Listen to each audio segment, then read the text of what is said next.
Llevamos más de medio siglo en guerra contra la grasa, una guerra total en nuestra dieta. Pero, ¿y si nos hemos equivocado de enemigo?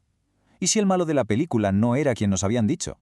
A ver, para entender esta paradoja, lo mejor es ir directamente a los datos, que no mienten. Fijaos, entre 1970 y el año 2000, la gente, hizo caso. Hizo exactamente lo que le decían los expertos. Bajó el consumo de grasa de un 40% a más o menos un 33% de las calorías. ¿Y qué pasó mientras tanto? Pues justo lo contrario de lo esperado. Las tasas de obesidad se duplicaron y la diabetes se disparó. Pasó de afectar a menos del 1% de la gente a más del 11%. Una auténtica locura. Está claro, ¿no? Algo aquí no cuadra para nada.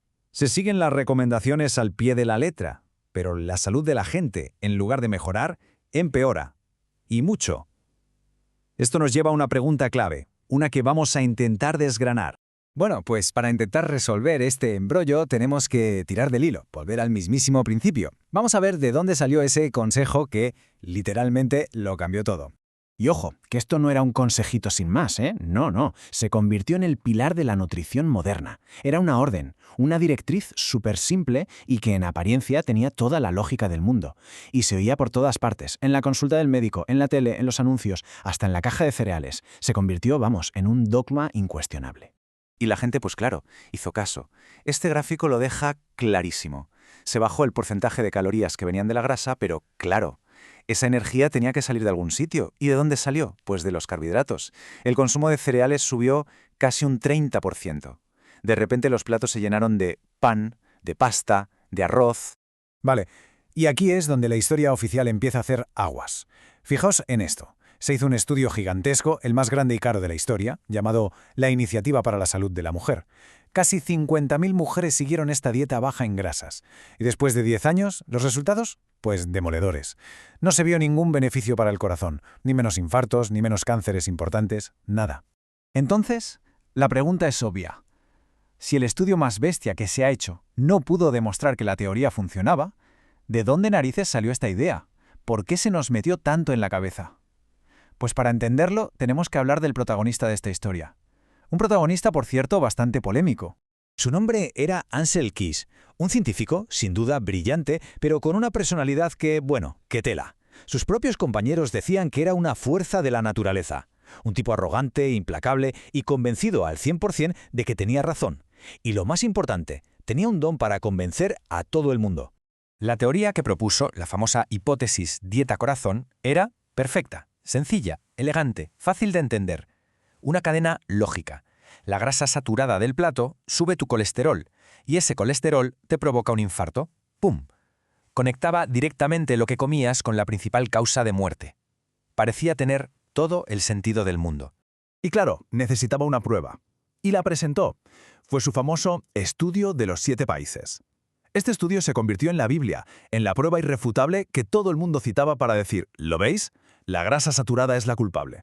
Pero aquí es donde la cosa se tuerce. Y este gráfico es brutal.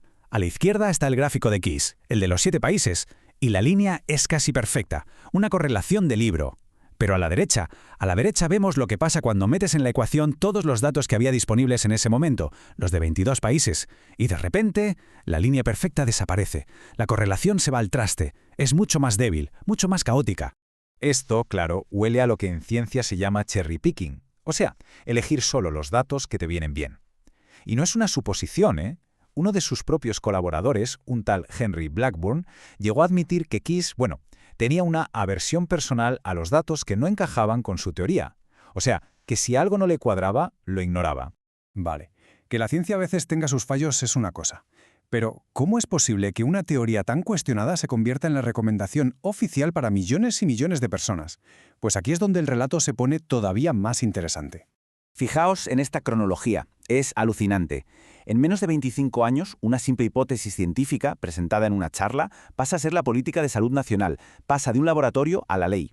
Y todo esto, claro, impulsado por organizaciones muy potentes, con mucho dinero y con los medios de comunicación a toda máquina. Y así, sin más, el dogma se estableció. Pero lo más fuerte es que, mientras todo esto pasaba, se estaba acumulando un montón de evidencia científica que decía justo lo contrario. Evidencia que simplemente se metió en un cajón o se le restó importancia. Vamos con un ejemplo que es de traca. el estudio del corazón de Framingham, uno de los más respetados y largos de la historia. Se pasaron años analizando hasta el último detalle de la dieta de la gente. ¿Y sabéis qué relación encontraron entre comer grasa y tener un infarto? Cero. Absolutamente ninguna. Cero. La pregunta del millón es, ¿por qué un hallazgo tan potente no cambió nada? ¿Por qué se ignoró? Pues uno de los propios investigadores del estudio, George Mann, lo dijo bien claro. Dijo que sus resultados sentaron como un globo de plomo. ¿Por qué? Porque no era lo que las autoridades sanitarias querían oír. No encajaba con su historia. Y es que hay más casos. El ensayo MR-FIT, otro estudio carísimo, de 115 millones de dólares. Mismo resultado. La dieta baja en grasas no aportó ningún beneficio. Pero es que encima, el grupo que la siguió tuvo una tasa más alta de muertes por cáncer de pulmón. Más alta. Y otro más, el ensayo de veteranos de Los Ángeles. Aquí fueron incluso más directos. Les dijeron a los participantes que hicieran justo lo que se recomendaba, cambiar la mantequilla y otras grasas animales por aceites vegetales. El resultado, no vivieron más. De hecho, hubo más muertes en general en ese grupo, principalmente por cáncer. Es increíble. Claro, todo esto no era un simple debate entre científicos, tuvo consecuencias reales en la vida de la gente, y muy pronto empezaron a saltar las alarmas sobre cómo podría afectar a los más vulnerables. Mirad, antes de que esta recomendación se extendiera a todo el mundo, incluidos los niños, la propia Academia Estadounidense de Pediatría puso el grito en el cielo. Tenían serias dudas. Les preocupaba que una dieta baja en grasas en niños pudiera causar problemas de crecimiento, falta de hierro, de calcio, de vitaminas.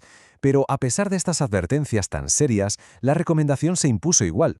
Y todo esto nos lleva a una pregunta final, una que es casi obligada.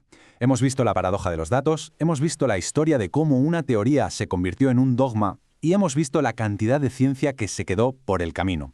Quizá, solo quizá, la gran sorpresa de todo esto es que el villano de esta historia nutricional no era quien nos habían contado. La pregunta ahora es, después de 50 años de experimento, ¿estamos preparados para replanteárnoslo todo?